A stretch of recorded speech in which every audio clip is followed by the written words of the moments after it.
ఇది గండిచెరువు గ్రామం అనేది గ్రామము రంగారెడ్డి జిల్లా అబ్దుల్లాపూర్ మెట్ మండల్ గండిచెరువు గ్రామంలోని శ్రీ స్వయంభూ అయినటువంటి శ్రీ గోదా రంగనాథ స్వామివారి ఆలయం ఉన్నది. ఇక్కడ ఈ ఆలయంలో శ్రీ గోదా రంగనాథ స్వామివారు గోదాదేవి అమ్మవారితో శేషశయంపై పడుకొని ఇక్కడ భక్తులకు కనువిందు చేస్తాడు. ఈ యొక్క ఆలయం ఒక విశిష్టత ఏంటంటే సుమారుగా 600 సంవత్సరాల క్రింద నుంచి ఈ స్వామి ఈ దేవాలయంలో ఉన్నాడు. ఇతను స్వయంభూ. ఇతను పూర్వము మా ఈ చార్తాదర శ్రీ వైష్ణవ సంఘానికి చెందినటువంటి శ్రీ అలవందార్ స్వామి, మా తాత ముత్తాతలు అలవందార్, ఆ తాత ముత్తాతలందరూ దేశ సంచారం చేస్తూ పోతూ ఉంటే ఒక పుట్టలో నుంచి ఓంకారనాదం వినబడ్డది. అది ఏం నాదం అని చూసేసి ఈ వైష్ణవులు ఆ పుట్టలో దగ్గరికి చూసేసరికి అక్కడ రంగనాథ స్వామి ఆ పుట్టలో గుహలో ఉన్నాడు. అది అప్పుడు ఆ వైష్ణవులందరూ కలిసి ఆ స్వామివారిని, స్వామి ఎవరు మీరు అని చెప్పగానే, నేను రంగనాథ స్వామిని, నేను ఇక్కడ ఉన్నాను, ఈ పుట్టలో వేంచేసి ఉన్నాను, నేను బయటికి రావాలనుకుంటున్నాను, కాబట్టి మీరు వెళ్ళి గ్రామ పెద్దలకు చెప్పి వాళ్ళని తీసుకొని రావాల్సిందిగా ఇక్కడికి వైష్ణవులకు చెప్పారు భగవంతుడు. ఆ వైష్ణవులు వెళ్ళి చక్కగా అక్కడ గ్రామ పెద్దలకు చెప్పారు. చెప్తే అప్పుడు ఆ గ్రామ పెద్దలు నిర్లక్ష్యం వహించారు. ఈ వైష్ణవులు ఇలాగే చెప్తారులే అని చెప్పేసి వాళ్ళు డిలే చేశారు.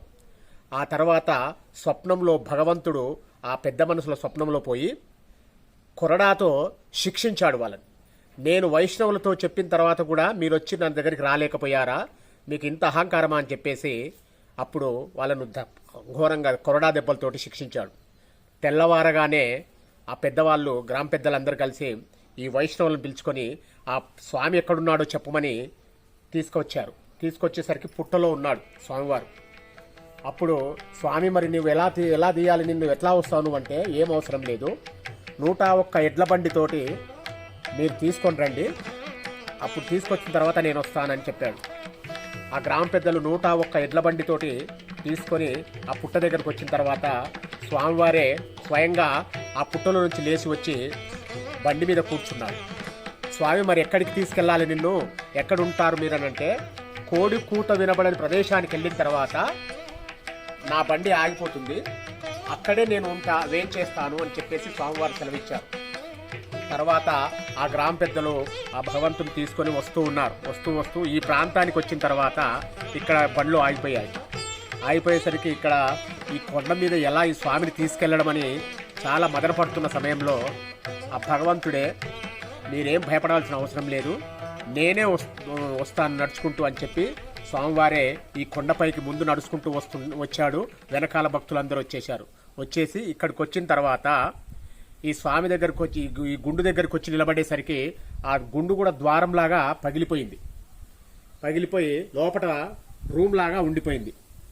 అక్కడికి వెళ్ళి స్వామివారు శేషశయంపై పడుకున్నాడు. అలా ఒక పురాణం ఉంది. సుమారుగా ఈ దేవాలయము 600 సంవత్సరాల పైచిలుకుది. ప్రతి సంవత్సరం ఇక్కడ శ్రీరామనవమికి బ్రహ్మోత్సవాలు జరుగుతాయి. ధనుర్మాసంలో గోదా కళ్యాణం జరుగుతుంది. తర్వాత ఇది విజయదశమి, సంక్రాంతి, ఈ పర్వదినాల్లో స్వామివారికి విశేష పూజలు జరుగుతాయి. ఈ భక్తులు కోరిన కోరికలు ఇచ్చే భగవంతుడిగా భక్తులు నమ్ముతారు. చాలా విశిష్టమైన దేవుడు, స్వయంభూగా వెలిసిన దేవుడు.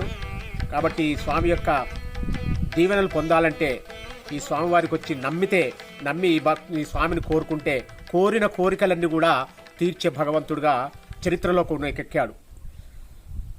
స్వయంభూదేవుడు గోదా సమేత అమ్మవారితో ఇక్కడే వేంచేసినటువంటి ఈ స్వామి తెల్లవార్లు ఈ పంట పొలాల్లో తిరుగుతూ ఉండేవాడు.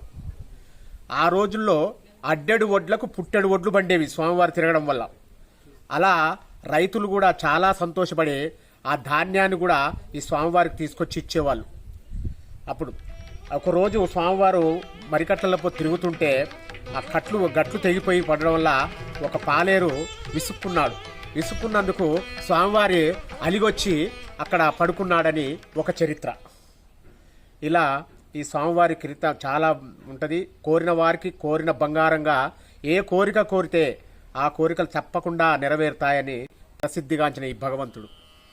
ఓం నమో జై నారాయణ. శ్రీమన్నారాయణ.